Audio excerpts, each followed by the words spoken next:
کہ معاشرے کو مسلم معاشرہ بنانے کے لیے اس طریقے کی قربانی دینے کے لیے ہم تیار ہو. جب تک ہم اس طریقے کی قربانی نہیں دیں گے ہمارا معاشرہ اسلامی معاشرے کے اندر تبدیل نہیں ہوگا. تو ایک اسلامی معاشرے میں زندگی گزارنے والا مسلمان وہ اللہ کو راضی کرنا چاہتا ہے تو نماز، روزہ، زکوٰۃ، حج، اس کے آگے وہ کیا کرتا ہے؟ معاشرے کو، سوسائٹی کو نیکی سے مالا مال کرتا ہے. اللہ سے محبت کا مطلب یہ سمجھتا ہے کہ جہاں کہیں پر بھی ایسا فرد اسے نظر آ جائے جس کی زندگی رکی ہوئی ہے. آپ روڈ پر نکلے، کوئی گاڑی خراب ہو جائے، رک جائے، کچھ پش کرنا، دھکا لگانے کی ضرورت ہو تو آپ دھکا لگاتے ہیں یا نہیں لگاتے؟ دھکا لگائیں گے تو گاڑی آگے بڑھ جائے گی یا اسٹارٹ ہو کر اپنی منزل کی طرف روانہ ہو جائے گی. اسی طریقے سے سوسائٹی میں، معاشرے کے اندر کئی افراد کی زندگیاں کمانے دھمانے کے باوجود کچھ مسئلوں کی وجہ سے، کسی کو بیماری ہو جائے، والدین بیمار ہو جائے، بیوی بیمار ہو جائے، بچے بیمار ہو جائے، کرایہ نہ نکلے، بچوں کی تعلیم کے اخراجات نہ نکلے، یا مرض وغیرہ وغیرہ کے بعد اخراجات نہ نکلے، تو اب کچھ دھکا دینے کی ضرورت پڑتی ہے. زیادہ زندگی بھر ڈھکیلنے کی ضرورت نہیں ہے. تو مالدار مسلم افراد آگے آئیں، کچھ دھکا دے دے، بس اس کی سواری سفر کی جانب نکل چلی جائے گی. لیکن ہم یہ نہیں کرتے. تو جب یہ نہیں کر کے نماز ادا کرنے کے لیے مسجد کو جائیں گے تو میں ان نمازوں کو سیٹی مارنا، ایک تالی بجانا، سیٹی مارنا کہتا ہوں، جو سورہ توبہ میں ان نمازوں کی مثال دیتا ہے اللہ تعالی. فویل للمصلین کہتا ہے، خرابی ہے. پھر جیسے جو یتیموں کے حقوق ادا نہیں، نماز کے بارے میں ہی تو لا کر یہ ساری باتیں رکھی گئی ہے نا. نماز بھی پڑھتے گئے لیکن خرابی بھی گئے، دینے والی چیزیں نہیں دیتے، یتیموں کی کفالت کا مسئلہ ادا نہیں کرتے.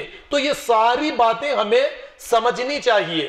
تو اب اس کے بعد میں یہ سورہ حشر کی آیت کے بعد میں مسلم کی ایک حدیث میں آپ کے سامنے پیش کروں گا. کافی اہمیت والی حدیث ہے. دیکھیے اللہ کے نبی صلی اللہ علیہ وسلم نے مثال دی ہے مسلم معاشرے کے اندر افراد کس طریقے سے زندگی گزارتے ہیں. فرمایا مثل المؤمنین فی توادہم وتراحمہم وتعاطفہم مثل الجسد اذا اشتکا منہ عضو تداعی لہ سائر الجسد بالسحر والحمى. کہ مومنوں کی مثال آپس میں ایک دوسرے کے ساتھ زندگی گزارنے کے مسئلے میں ایک جسم کے جیسی ہے. جسم کے کسی حصے کو تکلیف پہنچے، چوٹ لگے، زخم آ جائے تو سارا جسم بخار میں مبتلا ہو جاتا ہے. یہ تو ہماری روزمرہ زندگی کی کیفیات ہیں، ہم اس سے اچھی طرح سے واقف ہے. کہیں پر چوٹ لگے، زخم آ جائے، سارا جسم تکلیف محسوس کرتا ہے یا نہیں کرتا ہے.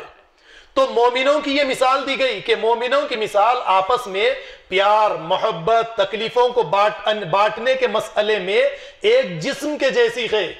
کہ اگر کسی مومن کو کوئی تکلیف پہنچے، وہ غریب ہو جائے، اس کے بچے یتیم ہو جائے، وہ بے یار، وہ مددگار ہو جائے، تو مومن ایک جسم جس طریقے سے تکلیف محسوس کرتا ہے ٹھیک اسی طریقے سے تکلیف محسوس کرتے ہیں اور اس کی تکلیف کو دور کرنے کے لیے جدوجہد جہاد کرتے ہیں.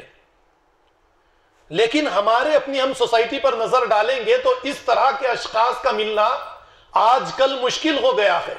اس طرح کے اشخاص کو نہ مسجدوں میں ڈھونڈنے سے ملتے ہیں، نہ خانقاہوں میں. مسجدیں ایسے اشخاص کو پیدا کرنے میں ناکام ہیں.